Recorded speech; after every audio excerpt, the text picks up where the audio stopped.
অত্যন্ত একটি দুঃখজনক ঘটনা।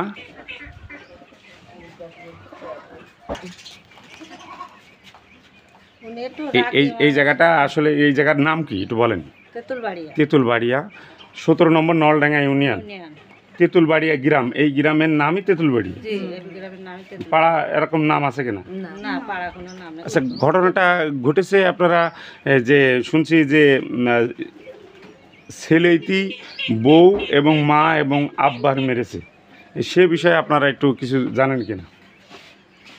ছেলে হলো মেরেছে এটা ঠিক, জি। বউ মেরেছে, মা মেরেছে, বাপেরও মেরেছে, এটা ঠিক, কিন্তু তাদের পারিবারিক হিসাব আছে তাদের, সেই কারণে হয়তো গ্যাঞ্জাম হয়েছে। আমরা অত দূর জানি না। কালকে কদরে রাত ছিল, আমরা নামাজ পড়তে বসেছি, তারপরে দেখি যে এরা হলো মারামারি হচ্ছে। তারপরে দড়ি আসিছে, এসে তখন আমরা শাশুড়ি বুঝেছেন, শাশুড়ি নিয়ে আমাদের বাসায় নিয়ে গেছে, নিয়ে যে ওখান থেকে তার কোনোরকম ট্রিটমেন্ট দিয়েছে, দেওয়ার পরে তারা হাসপাতালে নিয়েছে, সদর হাসপাতালে। এরপর ওখান থেকে নাকি হয়নি, ওখান থেকে ফরিদপুর দিয়েছে, ফরিদপুর পাঠাইছে। মানে যে গ্যাঞ্জামটা ঘটেছে এই সূত্রটা আপনারা সেরকম এখন ওইটা আমরা বলতে পারবো না, এখন ওইটাও হঠাৎ দেখলাম এইভাবে, মানে ওদের বাপ বিটা এই সংসার নেওয়া, শাশুড় নাকি জমা জাতি বেছে বেছে ফেলে দিয়েছে। ধরো একটা ছেলে কষ্ট করলে তো জানেন গ্রাম অঞ্চলে কেমন হয়, মানে একটা না, ওদের মেলা কিছু নিয়ে গ্যাঞ্জাম বেঁধেছে। এই জমা জাতি নিয়েই ওদের একটা কেন্দ্র।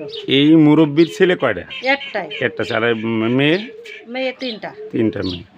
মানে আপনারা বলতে চাচ্ছেন যে ওই মুরব্বী জমি জায়গা বেঁচে দেয়? হ্যাঁ, জমা জাতি বেঁচেছে, একখান আর একখান নাকি বায়না দিয়েছে, শুনছি। ও শুনে এসেছে, আসার পরে এসে বাড়ি এসে মানে একটা বেঁচেছে, তারপরে বাধা দিয়েছে, বাপের হাত পায়ে জড়িয়ে ধরেছে, তখন শুনিনি। না শোনার পরে যে আবার নাকি আর একখান ওই করেছে, এখন আমরা ওইটা অত তো জানি না। বাপিটা সে যখন বাইরে থাকে ছেলে, তারপরে বাড়ি এসে বলেছে যে এরম নাকি জমি বেঁচেছে, বায়না দিয়েছে।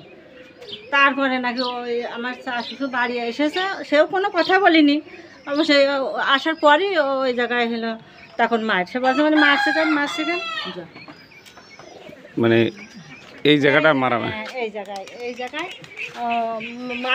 মারছিল। তারপরে আমি আবার মারা ধরা কি আছে কোনো? লাঠি দিয়ে মারিয়েছে, লাঠি লেগেছে, মানে কেমন এই যে বাঁশের এইটা না, এইটা গায়ে পুরোটা বাড়ি লাগেনি, কিন্তু এইটাই লেগেছে, ওই বাড়ি এসে এই দেখেন এইটাই লেগেছে, আর এমনি দড়িয়েছে অমনি দড়িয়েছে, এইটাই একে লেগেছে। তারপরে আমি দড়িয়ে এসে ধরেছে, ধরার পরে ওই দেখেন এতে বাড়ি মারি লেগেছে, ওতে বাড়ি লেগেছে, ওই যে উপরে এখানে, সেও লম্বা মানুষ, বাপর লম্বা, ছেলেও লম্বা মানুষ। তারপরে আমি এসে দড়িয়ে ধরেছি, ধরলি ও দৌড় মারতে গেছে, আমি দড়িয়ে ধরে, তখন ওই জায়গায় লেগে সামনে কেটে গেছে। ওইটি জি, তখন মানে একটা সেন্স হারার মতো নিয়ে গেছে। মানে সব থেকে কি মুরব্বীর বেশি লেগেছে না ওই মুরব্বীর স্ত্রীর বেশি লেগেছে?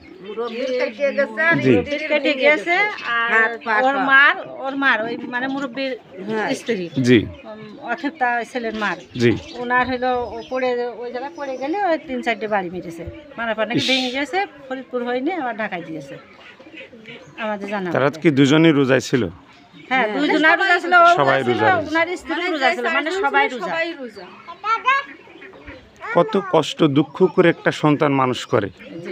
আপনারা তো সন্তান মানুষ করছেন, দেখছেন তো, এরকম কি এর আগে এরকম আপনারা দেখেছেন কিনা? না, আমরা দেখিনি, প্রথম দেখলাম, তখন বলতে পারছি না। খুবই কষ্টদায়ক, এবং যে এসে আসলে এটা মেনে নিয়ে যায় না, সেটা আপনারা বলতে, যে কোনো কারণবশত এটা ঘটেছে। আল্লাহ যেন তাদের সুস্থ করে। প্রিয় দেশবাসী, আপনাদেরকে প্রথমত অবস্থাতে আমরা জানিয়ে রেখেছি, আসলে এমন একটি জায়গায় এমন একটি ঘটনাটা ঘটেছে, আসলে এই ধরনের ঘটনা যেন আর না ঘটে। শুধুমাত্র দবির আলী পেজ আপনাদের সাথে থাকে সচেতনমূলক পোস্ট দেওয়ার জন্য। তো আজকে কিন্তু এই জায়গাটা এমন একটি ঘটনা ঘটেছে, আপনাদেরকে আমরা জানানোর চেষ্টা করেছি। আমরা এখানে একদম মধ্যবিত্ত মায়ের সাথে কথা বললাম, তিনি কিন্তু বিস্তারিত তিনি জানালেন। তো আসলে এই ধরনের ঘটনা যেন আর কোথাও না ঘটে। ওয়ালাইকুম আসসালাম, ভালো আছেন? বাড়িওয়ালার বলছি যে, বলছে যে আছে তুমি